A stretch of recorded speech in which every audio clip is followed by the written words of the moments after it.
जय हिंद, वंदे मातरम। दोस्तों नमस्कार, स्वागत है आपका आपके अपने YouTube channel knowledge and profit में। इस चैनल पर हम आपके साथ शेयर करते हैं इंपॉर्टेंट न्यूज, डेटा और मार्केट से जुड़ी जानकारी जो आती है भारत और ग्लोबल दोनों एंगल से, ताकि आपका समय बचे और जब आप अपनी स्वयं की एनालिसिस तैयार करें तो इन जानकारियों का सही उपयोग कर सकें। हमारा उद्देश्य है आपको एजुकेट और जानकारी से एम्पावर करना, ताकि आप अपने विवेक से निर्णय ले सकें। यहां दी गई सारी जानकारी सिर्फ एजुकेशनल और इंफॉर्मेशनल पर्पस के लिए है। हम किसी भी प्रकार की इन्वेस्टमेंट एडवाइस, स्टॉक की सिफारिश या लाभ का वादा नहीं करते। बाजार में निवेश जोखिम के अधीन है, इसलिए कोई भी निर्णय लेने से पहले अपनी स्वयं की रिसर्च करें या अपने फाइनेंशियल एडवाइजर से परामर्श लें। हमारा मकसद है सीखना, समझाना और जिम्मेदारी से आगे बढ़ना। अगर आपको हमारे कंटेंट पसंद आते हैं तो हमारे YouTube चैनल को सब्सक्राइब करें और हमारे सोशल मीडिया प्लेटफॉर्म पर भी जुड़े। जय हिंद दोस्तों। जय हिंद और नमस्कार दोस्तों। चलिए बात करते हैं शुक्रवार हफ्ते के आखिरी कारोबारी दिन यानी कि 31 अक्टूबर बाजार ने किस तरीके से किया है कारोबार। वीडियो को शुरू करें उससे पहले आप लोगों से रिक्वेस्ट है, अगर आप चैनल पर पहली बार हैं तो चैनल को सब्सक्राइब करें, वीडियो पसंद आती है तो लाइक और साथ ही में अपने कमेंट्स भी जरूर शेयर करें। तो चलिए सबसे पहले नजर डालते हैं निफ्टी के आज के इंपॉर्टेंट डेटा पॉइंट्स पर जो कि बने हैं हमारे हफ्ते के आखिरी कारोबारी दिन 31 अक्टूबर। और स्क्रीन पे आप देख सकते हैं ये जो चार्ट है ये है 15 मिनट के टाइम फ्रेम पर। कल यानी कि बाजार की जो क्लोजिंग थी थर्सडे के दिन वो हुई थी लाल निशान में 26,000 के नीचे और निफ्टी बंद हुआ था 25,878। और अच्छी बात क्या थी कि कल बाजार ने 25,820 के जो इंपॉर्टेंट सपोर्ट थी उसको रिस्पेक्ट किया था। आज एक गैप डाउन ओपनिंग मिली मामूली सी 14 पॉइंट की और पहली टिक में बाजार खुला 25,864 के लेवल पे। और आप चार्ट पे देख सकते हैं वहां से पहले 15 मिनट में पहले तो बाजार नीचे आया, कहां तक 25,820 के लेवल पे, जो कि हमने आपको बताई थी इंपॉर्टेंट सपोर्ट है। और वहां से अगले 9:30 पे था निफ्टी अपने डे हाई के लेवल जो कि थे 25,964, हमारे बताए हुए दूसरे पहला इंपॉर्टेंट रेजिस्टेंस। हमने आपको बताया था कि रेजिस्टेंस पार करेगा तब आपको तेजी दिखेगी, अन्यथा बाजार दबाव में रह सकता है और वैसे ही आज बाजार ने किया।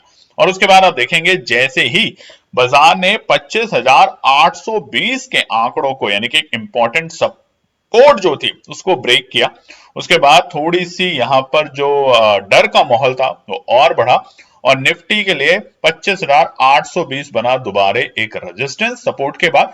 और उसके बाद बाजार वहां से और सुस्त होता गया। आखिरी में क्लोजिंग के वक्त निफ्टी ने बनाया अपना डे लो का लेवल जो कि 25,711 और हमारी आखिरी सपोर्ट 25,720 को भी आज बाजार ने टच किया। हालांकि क्लोजिंग बिल्कुल क्रिटिकल सपोर्ट पे जाके बंद हुआ है निफ्टी आज 25,722 के लेवल पे 156 पॉइंट की गिरावट के साथ। अब इसका असर क्या होगा वो जानेंगे आगे के पार्ट में। चलिए नजर डालते हैं अब हम दोबारा अपने दूसरे इंपॉर्टेंट इंडेक्स जो कि है सेंसेक्स। सेंसेक्स में कल जो क्लोजिंग थी वो लाल निशान में थी, एक्सपायरी था और हमने दबाव भी देखा था सेंसेक्स में 84,404 के लेवल पे। आज एक गैप डाउन मिला 24 पॉइंट का और उसकी वजह से बाजार खुला 84,380 के लेवल पे। पहली टिक में यहां खुला मगर डर की वजह से बाजार और नीचे पहुंचा और बाजार शुरुआती दौर में पहुंच चुका था 84,200 के लेवल के आसपास में, यानी कि अगर हम और सटीक करें तो 84,250 बाजार ने बनाया अपना डे लो सुबह के वक्त 9:15 की कैंडल में। और उसके बाद अगले आधे घंटे में 9:30 पे सेंसेक्स भी था अपने डे हाई के लेवल यानी कि 84,713 के लेवल पे। और बाद में बाजार अपनी स्ट्रेंथ को मैनेज नहीं कर पाया और दोबारे से अपने इंपॉर्टेंट सपोर्ट को तोड़ते हुए नीचे पहुंच गया। और यहां पर भी बाजार ने 84,250 की जो सपोर्ट थी जो सुबह हमें मिली थी उसको ब्रेक किया। इसको ट्राई जरूर किया 12 बजे के आसपास ब्रेक करने के लिए मगर असफल हुआ और उसके बाद गिरावट गंभीर हुई और डे लो का लेवल हमें बिल्कुल आखिरी के मिनटों में देखने को मिला जो कि थे 83,906 के level. Important support again Sensex में भी 83,000 939 446 पॉइंट की कमजोरी के साथ आज सेंसेक्स बंद हुआ है हफ्ते के आखिरी कारोबारी दिन। बात करते हैं निफ्टी बैंक के अंदर। निफ्टी बैंक का मूड माहौल थोड़ा सा यहाँ पे डिफरेंट था। कैसे? निफ्टी बैंक कल एक इंपॉर्टेंट सपोर्ट पे बंद हुआ था 58,000 के लेवल पे, यानी कि 58,031 लाल निशान में जरूर बंद हुआ था। आज यहाँ पर गैप डाउन हमें निफ्टी और बैंक निफ्टी के मुकाबले थोड़ा सा ज्यादा देखने को मिला। शुरुआती दौर में 91 पॉइंट और उसके वजह से निफ्टी बैंक खुला 57,942 के लेवल पे। जहां खुलते ही हमें रिकवरी देखने को मिली और 9:30 पे निफ्टी बैंक पहुंच चुका था 58,255, जो कि आज के डे हाई के लेवल थे।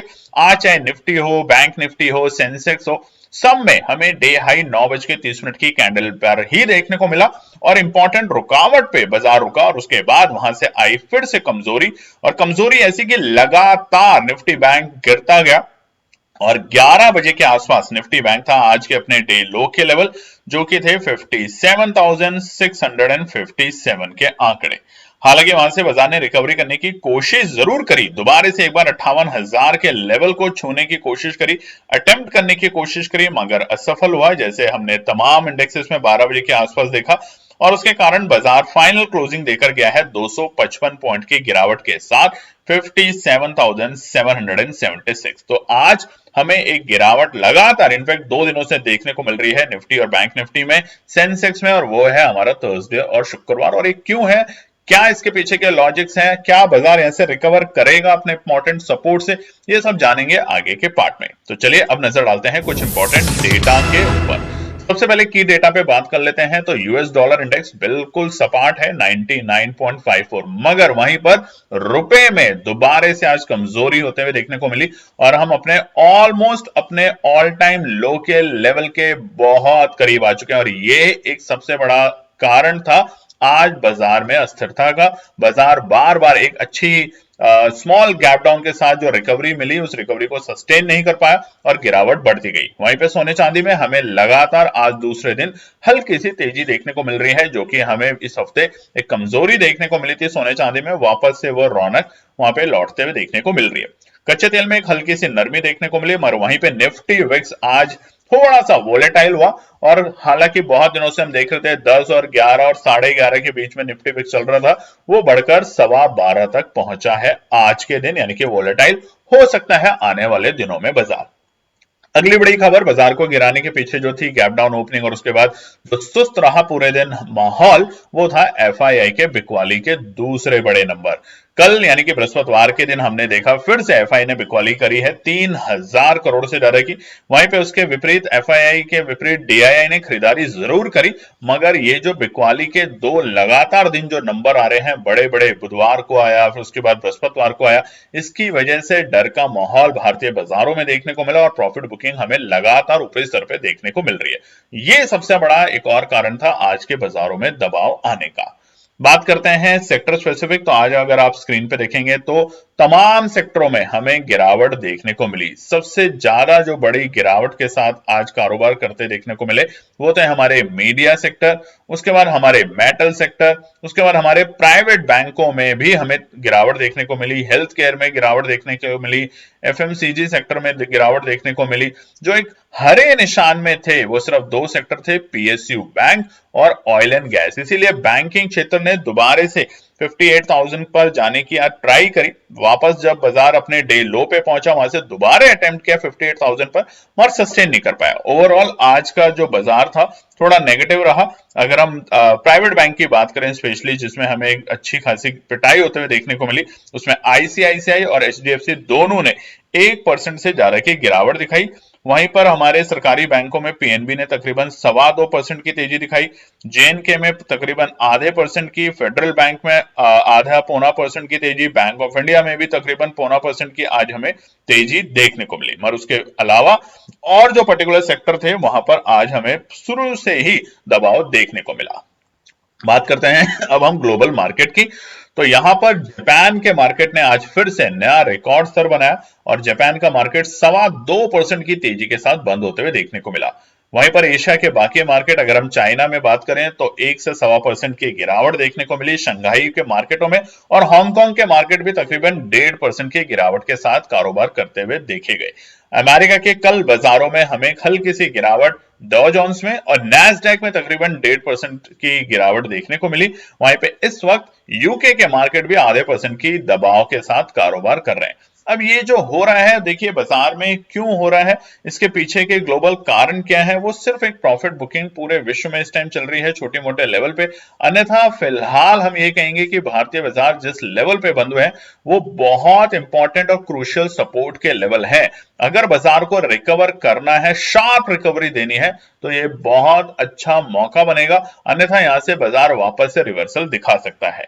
बात करते हैं यूएस के फ्यूचर्स के लिए, तो डॉ फ्यूचर्स बहुत ही मामूली से 11 पॉइंट की तेजी के साथ है और नैस्डैक में जबरदस्त तेजी, यानी कि वहां पर हमें जो बड़ी गिरावट कल देखने को मिली थी, ऑलमोस्ट उतनी ही रिकवरी हमें देखने को मिल रही है इस वक्त फ्यूचर्स में। मगर क्या होगा बाजार में, आखिर में क्लोजिंग किस लेवल पे देते हैं अमेरिका के बाजारों पे, उस पर रहेगी नजर और हम आपके साथ शेयर करेंगे हमारे टेलीग्राम चैनल पे। चलिए बात करते हैं निफ्टी बैंक निफ्टी के कल के हमने जो आपके साथ रेजिस्टेंस और सपोर्ट शेयर किए थे उसके ऊपर नजर डाल लेते हैं। कल हमने आपके साथ सेंसेक्स के रेजिस्टेंस सपोर्ट शेयर नहीं करे थे, मगर निफ्टी बैंक निफ्टी के रेजिस्टेंस और सपोर्ट शेयर किए थे। तो यहाँ देखिए सबसे पहला रेजिस्टेंस था 25,965 और आज का हमारा डे हाई का जो लेवल था वो था 25,954 के लेवल। तो इसलिए हमारा बताया हुआ रेजिस्टेंस पे बाजार आज रुका और वहीं से हमें गिरावट देखने को मिली। शुरुआती दौर में 25,820 ने एक अच्छी सपोर्ट का लेवल दिखाया, वहां से हमें रिकवरी भी देखने को मिली। बाद में 25,780 के लेवल से भी हमें 25,840 तक का सफर देखने को मिला और बाद में आखिरी सपोर्ट पे जाके निफ्टी बंद हुआ। वहीं पे निफ्टी बैंक पे अगर नजर डालें तो 58,220 हमारा दूसरा रेजिस्टेंस था, इंपॉर्टेंट रेजिस्टेंस, और ऑलमोस्ट आज का जो डे हाई था वो था 58,255 के लेवल। तो बेहद ही करीब हमारे रेजिस्टेंस पे आके बाजार ने रुकावट दिखाई। नीचे के स्तर जो थे हमारे वो 57,780, 57,910, जहां पर ऑलमोस्ट बाजार खुला और वहां से हमें एक शार्प रिकवरी देखने को मिली थी। तो ये हमारा आपको कहने का मतलब है, अच्छे रेजिस्टेंस अच्छे सपोर्ट पे अगर आप काम करेंगे, इसको निकालना सीखेंगे, इसके ऊपर बातें करेंगे, तो आप एक अच्छे ट्रेडर बनेंगे, नहीं तो आप अननेसेसरी लॉस बुक करते रहेंगे। तो सबसे बड़ी बात है पढ़ने के ऊपर ध्यान ज्यादा लगाएं। बात करते हैं निफ्टी के वीकली टाइम फ्रेम पर, तो आप देखेंगे लगातार 2 हफ्तों से हमें हल्का सा दबाव देखने को मिला। हालांकि हमने यहाँ पे रिकवरी भी करी थी, पहले शुरुआती दिनों में इस हफ्ते के सोमवार को एक अच्छी रिकवरी देखने को मिली थी, मगर ऊपरी स्तर से हमें दबाव देखने को मिल रहा है और वो है 26,000 का आंकड़ा। तो बाजार एक रेंज में है फिलहाल 25,700 से लेके 26,100 की। अब ये 400 पॉइंट की रेंज है, बाजार के लिए ध्यान रखिएगा। अगर बाजार को रिकवरी लेनी है तो सोमवार का दिन बहुत इंपॉर्टेंट है, क्योंकि जहां पर निफ्टी बंद हुआ है 25,720 के लेवल, वो बहुत इंपॉर्टेंट और क्रूशियल सपोर्ट का लेवल है। अब सोमवार के लिए क्या होंगे इंपॉर्टेंट रेजिस्टेंस सपोर्ट, क्या है वो इंपॉर्टेंट डेटा और न्यूज, वो हम शेयर करेंगे कल सुबह की वीडियो में आपके साथ, तो उसको जरूर देखिएगा, मिस मत कीजिएगा, जहां पर हम बताएंगे अगर आपने कॉल खरीदी हुई है, होल्ड है, तो कहां तक बाजार जाने की उम्मीद कर सकते हैं, और अगर आप पुट साइड में है तो कहां तक और आपको गिरावट देखने को मिल सकती है, ताकि आप वहां पे बाजार में प्रॉफिट बुक कर पाए। मगर आपको क्या करना है, अब 2 दिन की छुट्टी है तो पढ़ना है, ईमानदारी से बाजार को जानना है, इंडिकेटर को समझना है, अनाप शनाप भाव पे खरीदना बंद कीजिए, बस यही आपको बताना है। लगातार 3 आप देखेंगे अक्टूबर, इनफैक्ट हमारे सितंबर आखिरी सप्ताह से हमें लगातार 3 हफ्ते तेजी देखने को मिली थी, और अब हल्की फुल्की अगर हमें यहाँ पे प्रॉफिट बुकिंग दिख रही है तो कोई गलत नहीं है, मगर अभी के लिए निफ्टी इंपॉर्टेंट सपोर्ट पे जाके बंद हुआ है। इसी तरीके से निफ्टी बैंक में अगर बात करें तो जो हमारा जुलाई का, यानी कि इनफैक्ट जून में जो हमने अपने ऑल टाइम हाई के लेवल बनाए थे इस साल के, और उसको हमने ब्रीच किया अभी अक्टूबर में, बीते हफ्तों में, वहां पर ही हम आकर अभी रुके हैं, तो घबराए नहीं। 57,750 एक इंपॉर्टेंट क्रूशियल सपोर्ट है, जहां पर आज हमें बाजार को आते हुए देखने को मिला। सोमवार का दिन कैसा होगा, क्या रिकवरी वापस शानदार होगी, उसके लिए कल हमारी कोशिश होगी आपके साथ वीडियो शेयर करने के लिए एक अच्छे इंपॉर्टेंट डेटा पॉइंट्स को लेके, तो उसको जरूर देखिएगा और ध्यान रखिएगा, एक बात पढ़ेंगे तभी आगे बढ़ेंगे, ये नियम बना लीजिए अपने साथ। नजर डाल लेते हैं सेंसेक्स के वीकली टाइम फ्रेम पर, तो यहां भी हम बिल्कुल क्रूशियल सपोर्ट पे जाकर बंद हुए हैं, जो कि है 83,900 के लेवल के आसपास में। अब अगर गिरावट यहां से बढ़ी तो एक बड़ी गिरावट हमें देखने को मिल सकती है, तो यहां पे सतर्क रहना ही समझदारी होगी। तब तक के लिए एक ही रिक्वेस्ट है आपसे कि अननेसेसरी ट्रेड ना करें, ओवर ट्रेड ना करें, डिसिप्लिन में काम करें, स्टॉप लॉस के साथ काम करें और साथ ही में कभी भी लोन का, उधार का, अपने फिक्स डिपॉजिट को ब्रेक करके गोल्ड बेच के ट्रेडिंग ना करें। सही सोच समझ के साथ काम करें और पढ़ाई पे ज्यादा फोकस करें। चलिए कल फिर मिलेंगे सुबह आपके साथ, बताएंगे आने वाले सोमवार के लिए रेजिस्टेंस और सपोर्ट क्या है। तब तक अपना ध्यान रखें और फिर मिलेंगे सोमवार कल एक नई वीडियो के साथ। जय हिंद दोस्तों। तो दोस्तों आज के लिए बस इतना ही। उम्मीद है कि यह विश्लेषण आपको मार्केट को समझने और बेहतर रणनीति बनाने में मदद करेगा। अगर ये वीडियो आपको पसंद आया हो तो इसे लाइक करें, शेयर करें और चैनल को सब्सक्राइब करें ताकि आपको हमारे सभी अपडेट समय पर मिलते रहें। मार्केट से जुड़े रियल टाइम डेटा और न्यूज अपडेट के लिए हमें टेलीग्राम और व्हाट्सएप पर ज्वाइन करें। लिंक आपको डिस्क्रिप्शन में मिल जाएगा। याद रखें, सीखना सबसे बड़ा इन्वेस्टमेंट है। ट्रेडिंग से पहले सही एनालिसिस करें, ज्ञान के साथ मुनाफा कमाएं। फिर मिलेंगे अगले वीडियो में, तब तक के लिए जय हिंद।